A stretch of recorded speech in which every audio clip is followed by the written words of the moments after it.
Good morning friends, অনেক দিন পর একটা ছোট মিনি ব্লগ তোমাদের সাথে শেয়ার করছি। তো তোমরা সবাই কেমন আছো? আশা করছি ভালো আছো। আমিও ভালো আছি। তো সকাল সকাল এখন বেরিয়ে পড়েছি দুজনে রেডি হয়ে। যাচ্ছি কোথায় বলো তো? মুভি দেখতে। হঠাৎ করেই আমার বর বলল যে ওর বই দেখতে ইচ্ছে করছে, তো সেই কারণে দুজনে রেডি হয়ে বেরিয়ে পড়লাম। আর আজকে কিন্তু মেয়ের সমস্ত রান্নাবান্না, স্নান করানো সব কিছুই শাশুড়ি করবে, কারণ আমরা সকাল 11:45 শো দেখতে বেরিয়েছিলাম। বাড়ির থেকে 11:30টায় বেরিয়েছি, আর ওখানে গিয়ে পৌঁছিয়েছি আমরা প্রায় 12:05 তখন বাজে। মানে আমরা অনেকটা সিনই মিস করে গেছিলাম, কারণ রাস্তায় প্রচুর জ্যাম ছিল। তো আমি আমার বরকে বললাম যতটা পারো ভেতরের রাস্তা ধরো, কারণ মেন রোডে প্রচণ্ড জ্যাম ছিল। তো তারপরেও আমরা 12:05 গিয়ে পৌঁছিয়েছি ওখানে। তো ওপরে উঠতে উঠতে 12:10 বেজে গেছিলো।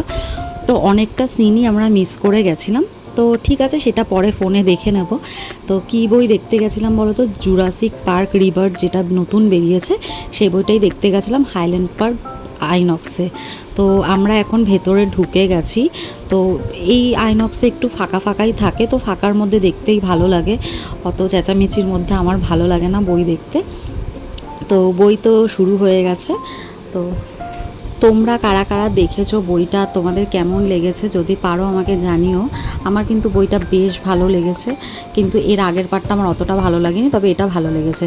তো আমরা দুজনে এখন 3D যেহেতু, তার জন্য চশমা পরে বসে পড়েছি দেখতে। আর আমরা এখানে কফি আর পপকর্ন নিয়েছিলাম, যেটা পপকর্নটা আমি একদম খেতে পারিনি। তো মানে আমি কেন, আমার হাজব্যান্ডও খেতে পারিনি। পুরো পপকর্নের বড় প্যাকেটটা একদম ধরা ছিল, তো সেটা আমরা ওখান থেকে প্যাক করিয়ে নিয়েছি। আর এই দেখো সেই পপকর্নটা যেটা প্যাক করে নিয়ে এসেছি আমরা। তো আমাদের বই দেখা কমপ্লিট। তো আমরা বাড়ি যাব। তোমাদের ভিডিওটা ভালো লাগলে অবশ্যই লাইক করে দিও। টাটা।